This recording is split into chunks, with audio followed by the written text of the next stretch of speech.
الرجال قوامون على النساء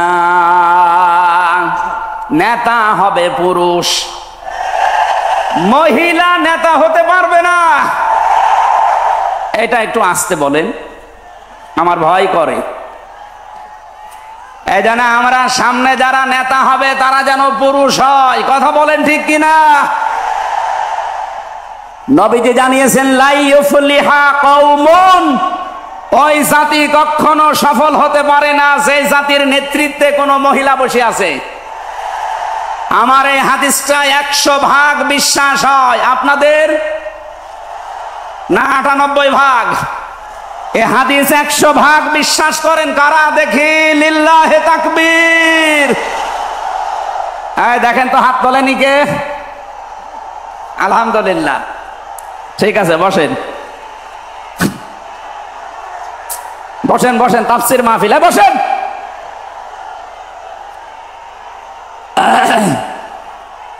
এটা যদি আমরা মেনে নিতে না পারি, এই 54 বছরে আমরা যেখানে ছিলাম আরো পেছিয়ে যাওয়া লাগবে। এই জন্য আমরা সামনে এগিয়ে যেতে চাই। কোরআনের সূরা নিসার 34 নম্বর আয়াত, সামনে যদি নেতা হয় পুরুষ মানুষ হবে ইনশাআল্লাহ। আরো জোরে বলেন ঠিক কিনা? 5 নাম্বার পেয়েছি সূরা বাকারা 124 নাম্বার আয়াত, কোন জালেম নেতা হতে পারবে না। আমাদের জাতির পিতা হযরত ইব্রাহিম আলাইহিস সালামকে দিয়ে আল্লাহ উদাহরণ দিয়েছেন। আপনি সূরা বাকারার 124 নাম্বার আয়াতটা পড়ে নেবেন। সুতরাং যারা জালেম হবেন সামনে তাদের নেতৃত্বে আসার দরকার নেই, আপনি ভিক্ষা করে খান। কথা বলেন না কেন? আমরা অনেককেই দেখতে পাচ্ছি এই যে দ্বিতীয় স্বাধীনতার পর থেকে অনেকেই জুলুম আরম্ভ করেছেন। আপনারা থামবেন, আমরা সবাই মাজলুম এই দেশে, শুধু ওই 14 দল বাদ দিয়ে। সুতরাং আমরা এই মাজলুম গুলো যেন আবার জালেম হয়ে না যায়, তাহলে নেতৃত্ব দেওয়ার যোগ্যতায় আমরা হারিয়ে ফেলবো। আল্লাহ যেন আমাদেরকে বাঁচান, বলেন আমিন। সূরা বাকারা আয়াত নাম্বার 208। আমরা একটা মাত্র আয়াত থেকে আজকে তাফসীর করার জন্য বসছি, আমার নির্ধারিত সময় পর্যন্ত যাব।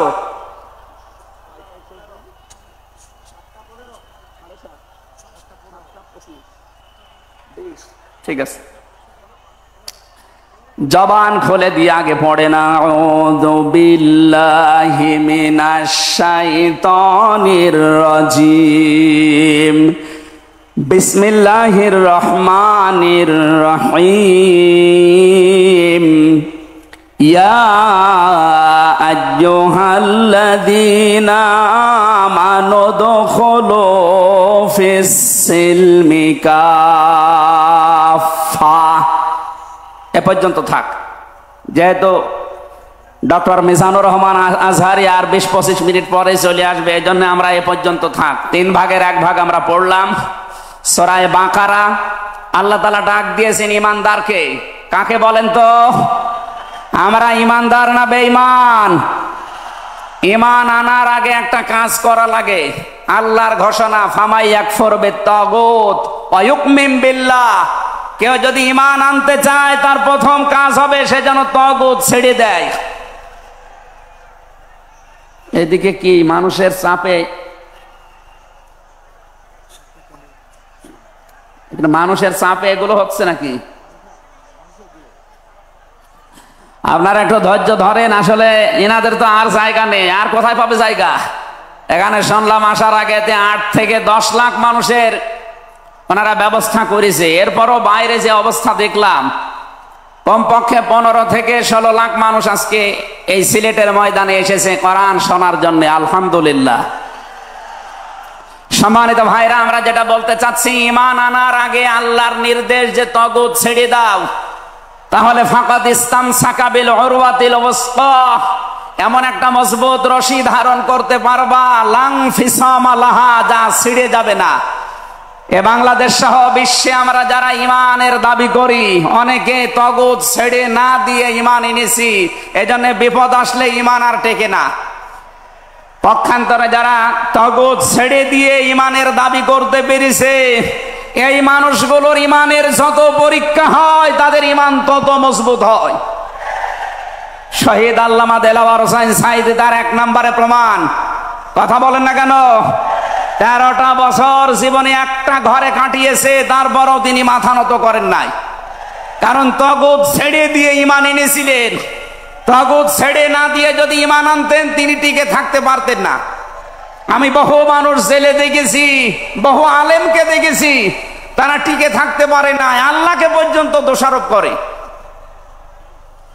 ডক্টর শফিকুল ইসলাম মাসুদ দেলাওয়ার হোসেন শিবিরের সাবেক সভাপতি, নাম নিয়ে বলছি এই কারণে, এই মানুষগুলো ঈমান এনেছিল তাগুত ছেড়ে দিয়ে। দেলাওয়ার ভাইকে তার গরম করে লজ্জাস্থানে ঢুকিয়েছে, পুরুষাঙ্গ নষ্ট করে দিয়েছে। 57 দিন লোকটা রিমান্ডে ছিল, তারপরও টলাতে পারে না জালেমরা। কিন্তু যারা ঈমান এনেছে তাগুতের সাথে মিল মহাব্বত রেখে, আপনি তাকান আগস্টের 5 তারিখের পরে তারা অনেকেই বেঈমান হয়ে গেছে। জাতীয় মসজিদের সাবেক ইমাম, কথা বলে না কেন? 5 তারিখের পরে পালিয়েছে, পৃথিবীর ইতিহাস পাল্টিয়ে দিয়েছে। জাতীয় মসজিদের ইমাম পালিয়ে যায়, এটা একটা লজ্জা না? এমপিরা নাই পালিয়ে গেল, আপনি কেন পালাবেন? কিছুদিন পরে জোর করে এসেছিল ইমামতি আবার করব, জনগণ জুতা দিয়ে পিটিয়েছে। পরের দিন স্ট্যাটাস দিয়েছে জনগণ জুতা দিয়ে পিটিয়েছে, তাই কি আমার গায়ে লাগেনি। মানুষ কত নিচে নামতে পারে। তার বাবা তো একজন ভালো মানুষ ছিল, একজন আলেম ছিল, কি এসেছে আল্লাহ জানে। একটা জালেমাকে সে নাম দিয়েছে কওমি জননী। এই নামটা যেই দিন দেয় সেদিন জেলখানায় ওনার নামে বদদোয়া হয়েছে। মাওলানা মামুনুল হক সহ যত আলেম ছিল আমরা এক জায়গায়, ওনারা বলছিল যে করল কি হেফাজত ইসলামের 13 সালে এতগুলো মানুষ হত্যাকারী যার হাতে রক্ত লেগে আছে, আর সেই লোকটাকে নাম দিয়ে দিল কওমি জননী। আমাদের মাথা কাটা গেল। এরকম হাজারো আলেম, হাজারো পীর, হাজারো মুসলমানের দেশে ঈমান রাখতে পারে নাই, কারণ তাগুতের সাথে সম্পর্ক রেখে ঈমানের দাবি করত। আল্লাহ বলেন ঈমান আনতে হলে আগে তাগুত ছেড়ে দাও, এরপরে ঈমানের দাবি করো। উদখুলু ফিস সিলমি কাফা, ঈমানদার যারা তারা প্রবেশ করো পুরোপুরি ভাবে ইসলামে। এখানে সিলমন বা সালমন, সিনের উপরে জবর দিলে হয় সালমন মানে শান্তি, সিনের নিচে জের দিলে হয় সিলমন মানে ইসলাম। আল্লাহ রাব্বুল আলামিন ঈমানদারকে ডাক দিয়ে জানিয়েছে তোমরা প্রবেশ করো, যেহেতু সিলমনটা আছে এজন্য ইসলাম নেওয়া লাগবে। আমি যতগুলো তাফসীর বিশ্ববিদ্যালয়ে থাকাকালীন মিলিয়েছিলাম এই সিলমন দিয়ে। আমি ভার্সিটিতে থাকাকালীন প্রায় 42টার উপরে এক জায়গায় মিলিয়েছি, যে দেখি সবাই কি বলে। প্রত্যেক মুফাসসির এখানে শান্তি না, এখানে নিয়েছেন তারা ইসলাম অর্থে তোমরা পুরোপুরি ইসলামে প্রবেশ করো। এখন আমরা যদি প্রশ্ন করি পুরোপুরি ইসলামে প্রবেশ করার অর্থ কি, কোরআন শরীফ থেকে আমরা ব্যাখ্যা বিশ্লেষণ দিয়েছি যে 5টা বিষয় যখন দেখবেন আপনার ভেতরে আছে, তখন বুঝবেন আমি পুরোপুরি ইসলামে প্রবেশ করেছি। জোরে বলেন সুবহানাল্লাহ। আমি তাফসীর থেকে যে নোটগুলো নিয়ে এসেছি তার 1 নম্বরে আপনি যখন দেখবেন যে আপনি আত্মসমর্পণ করে ফেলেছেন, 2 নম্বরে আপনার ভেতরে ইখলাস তৈরি হয়েছে, 3 নম্বরে আপনার বিশুদ্ধ আকীদা তৈরি হয়ে গেছে, 4 নম্বরে আপনার চরিত্র উন্নত হয়েছে, 5 নম্বরে আপনার লেনদেনের স্বচ্ছতা এসেছে। এই 5টা কাজ যখন আপনি দেখবেন তখন মনে করবেন যে আমি ইসলামে পরিপূর্ণ প্রবেশ করেছি। এখন বলেন তো আপনার কি 5টা কাজ পরিপূর্ণ হচ্ছে? আত্মসমর্পণ 1 নম্বরে আপনাকে করা লাগবে আমার আল্লাহর সামনে। কার সামনে? এটা দেখিয়েছেন আমাদের জাতির পিতা হযরত ইব্রাহিম। ইদ ক্বালা লাহু রাব্বুহু আসলিম ক্বালা আসলামতু লিরাব্বিল আলামিন। সূরা বাকারা 1 নম্বর পারা 19 নম্বর পৃষ্ঠা 7 নম্বর লাইনের 131 নম্বর আয়াতে আছে। এটা ইবনে কাসিরে পাবেন। আল্লাহ পাক বলেন আত্মসমর্পণ করো। উনি গাছের মাথায় বসে কোড়াল দিয়ে কাঠ কাটছিলেন, ডাক দিয়ে বলে মাবুদ এখানে বসে আত্মসমর্পণ করব কি করে? আল্লাহ পাক বলেন আত্মসমর্পণ এখানে খতনা করে আত্মসমর্পণ করো। গাছের মাথায় তিনি কোড়াল দিয়ে খাতনা করে বললেন, আমি মহাবিশ্বের প্রতিপালকের কাছে আত্মসমর্পণ করলাম, স্যালেন্ডার করলাম। এতটুকু তিনি শেষ করেননি, তিনি ডাক দিয়েছিলেন ইন্তেকালের আগে তার সন্তানদেরকে, ওয়াসাা বিহা ইব্রাহিম বানিহি ওয়া ইয়াকুব ইয়া বানিয়া ইন্নাল্লাহা আসতাফা লাকুমুদ্দীন ফালা তামুতুন্না ইল্লা ওয়া আনতুম মুসলিমুন। হযরত ইব্রাহিম আলাইহিস সালাম এবং ইয়াকুব এই দুইজন নবী ইন্তেকালের আগে তার সন্তানকে ডাক দেন, হে আমার কলিজার টুকরার সন্তানেরা, ইন্নাল্লাহ আস্তাফা, অবশ্যই আল্লাহ তোমাদের জন্য মনোনীত করেছেন লাকুমুদ্দিন, একটা দিনকে, ফালা তামুতুন্না ইল্লা ওয়া আনতুম মুসলিমুন, মৃত্যুবরণ করবা না যতক্ষণ মুসলমান হতে না পারো। এবার আসেন তো, ইব্রাহিম আমাদের জাতির পিতা, হযরত ইয়াকুব আলাইহিস সালাম তাদের সন্তানদেরকে ইন্তেকালের আগে নসিহত করলেন যে তোমাদের জন্য আল্লাহ একটা দিন মনোনীত করেছেন। কি মনোনীত করেছেন? দিন কি? এ রাতের পরে যেটা আসবে ওই দিন। বলেন বলেন।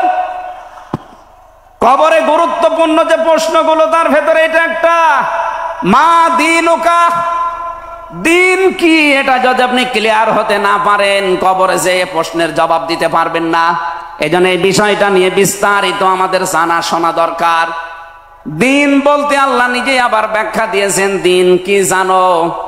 ইব্রাহিম নবী যেটা, ইয়াকুব নবী যেটা তার সন্তানদেরকে বারবার ওসিয়ত করছিল ইন্তেকালের আগে, আল্লাহ তোমাদের জন্য একটা দিনকে মনোনীত করেছেন। সেই দিন হচ্ছে ইসলাম। জোরে বলেন সুবহানাল্লাহ। ইন্নাদ-দীনা ইনদাল্লাহিল ইসলাম, অবশ্যই আমি আল্লাহর কাছে মনোনীত একটাই দিন আছে, তার নাম, আরো জোরে বলেন। এখন পৃথিবীতে প্রায় 4,500-এর উপরে ধর্ম আছে, দিন আছে। 4,500 ধর্মের কোন দিনের উপরে, ধর্মের উপরে আমার আল্লাহ রাজি নেই, খুশি নেই, তিনি পছন্দ করেন না। একটাই মাত্র দিনকে তিনি মনোনীত করেছেন, পছন্দ করেন, তার নাম ইসলাম। ওয়ামাইয়াবতাগি গায়রাল ইসলামি দীনান ফালা ইউকবালা মিন ওয়া হুয়া ফিল আখিরাতি মিনাল খাসিরিন। সূরা আলে ইমরান 3 নম্বর পারা 20 নম্বর পৃষ্ঠা 4 নম্বর লাইনের 85 নম্বর আয়াতে আছে, এ পৃথিবীতে কেউ যদি ইসলাম বাদ দিয়ে অন্য কোন নিয়ম নীতি, অন্য কোন দিন অনুসরণ করে, ফালা ইউকবালা মিন, জীবনে আর কোনো কিছু আল্লাহর দরবারে কবুল হচ্ছে না, হবে না। ইউকবালা এটা মোজারে, বর্তমান, ভবিষ্যৎ, প্রেজেন্ট, ফিউচার। এর আগে লান এসেছে, মোজারের আগে লান আসলে আরবিতে বাংলা অর্থ দাঁড়ায় জীবনেও হবে না, কোশ্চিন কালো সম্ভব না। আল্লাহ যদি গ্যারান্টি দিয়ে বলে ইসলাম বাদে অন্য কোন নিয়ম নীতি দিয়ে অন্য কোন ধর্ম পালন করলে আমি আল্লাহ রাজি হব না, কেউ রাজি করাতে পারবে? এতটুকু আল্লাহ শেষ করেননি, পরেরটা আরো কঠিন। অহুয়া ফিল আখিরাতি মিনাল খাসিরিন, আল্লাহ পাক বলেন ওই লোকটা সবচাইতে বড় ক্ষতিগ্রস্ত হবে আখিরাতে। বলেন নাউজুবিল্লাহ। সিলেটবাসী আমাদের জীবন এদিকে ওদিকে করে হয়তো কেটে যাবে, কিন্তু মরণের পর আমরা যদি ক্ষতিগ্রস্ত হয়ে যাই, এই আসল জীবনে যদি আমাদের নষ্ট হয়ে যায়, তাহলে আমরা এই ভুল পথে থেকে আমাদের জীবনটা নষ্ট করব কোন কারণে? যত নিয়ম নীতি আছে আজকে থেকে সব মাইনাস করবেন, সব বাদ দিয়ে দেবেন। ইসলাম বাদ দিয়ে কোন নিয়ম নীতি দিয়ে আল্লাহকে রাজি করানো যাবে? তাহলে ইসলাম বাদ দিয়ে বিয়ে শাদী হবে? বলেন বলেন। ইসলাম বাদ দিয়ে পরিবার নীতি হবে? ইসলাম বাদ দিয়ে রাজনীতি হবে? এটা হতে পারে। হ্যাঁ, কিছু মানুষ এখন কথাই আরম্ভ করেছে যে উঠলে আপনি রাজনীতির কথা বলেন। আরে ভাই, রাজনীতি যদি কোরআনে না থাকতো আমি ওই আয়াতটাই পড়তাম না। এর ভেতরে নামাজের কথা মাত্র 82 জায়গায় আছে। কয় জায়গায়? বলেন বলেন। রোজা রাখা ফরজ মাত্র 1 জায়গায় আছে। হজ করা ফরজ মাত্র এক জায়গায় আছে, আর রাজনীতি কোরআন দিয়ে করা লাগবে এটা 903 জায়গায় আছে। সুবহানাল্লাহ বলতে পারেন না? কোরআন শরীফ আমি যতটুকু পড়েছি আমার এতটুকু আয়ত্ত হয়েছে, নামাজের চাইতে, হজের চাইতে, যাকাতের চাইতে সব চাইতে বেশি আলোচনা দিয়েছেন আল্লাহ রাজনৈতিক বিষয়ে। তো সেইটা যদি আমি বলতে না পারে যে আমি কি রামায়ণ থেকে, গীতা থেকে আপনাদের আলোচনা শোনাবো? এজন্য সাফ কথা, দিন ইসলাম, ইসলাম বাদ দিয়ে অন্য কোন নিয়ম নীতি মানা যাবে না। আমি সেদিন যশোরে এক কলেজের অধ্যাপককে, বিসিএস ক্যাডার উনি, ওনাকে বলেছিলাম আপনাকে জোর করি না স্যার, আপনি শুধু আমার ধর্মীয় গ্রন্থ এই কোরআনে কারিম একটু বুঝে বুঝে পড়েন। 3 মাস সময় দিলাম আপনাকে। 3 মাস পরে, যেহেতু জ্ঞানী মানুষ, 3 মাসের পরে দেখি মুসলমান হয়ে গেছে। এজন্য অন্য ধর্মের যারা আছেন, রেকর্ড হচ্ছে, আপনাদেরকে আমরা জোর করব না, আমাদের ধর্মে জোর নেই।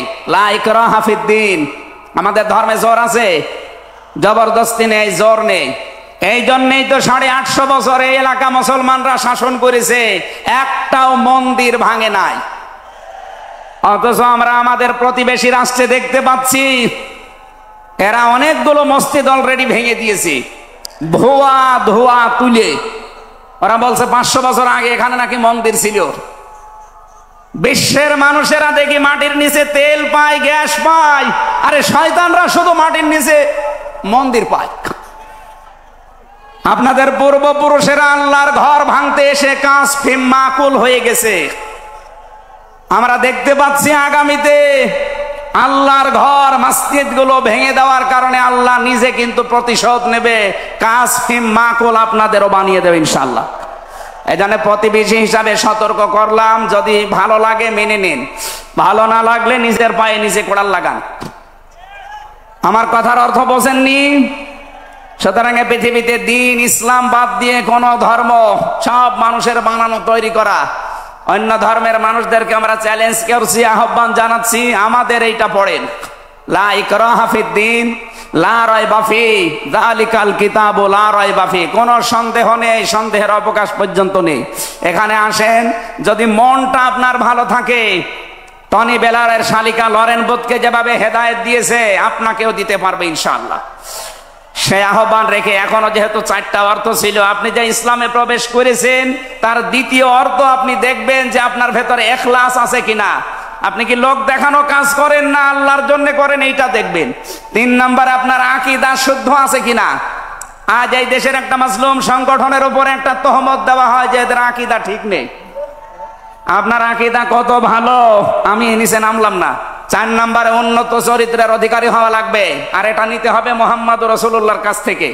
5 নাম্বারে, আমাদের লেনদেন স্বচ্ছ হওয়া লাগবে। আপনারা তাফসীর শুনতে এসেছেন, আমরা বিস্তারিত আর বলতে পারলাম না আজকে, কারণ আমার সময় শেষ হয়ে গেছে।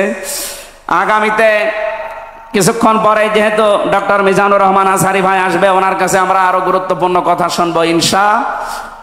আজকের কথাগুলো আল্লাহ আমাদের জীবনে, প্র্যাকটিক্যাল লাইফে আমল করার তৌফিক দিন, আমিন। বারাকাল্লাহু লানা ওয়া লাকুম ফিল কোরআনিল আযীম। আসসালামু আলাইকুম ওয়া রাহমাতুল্লাহ।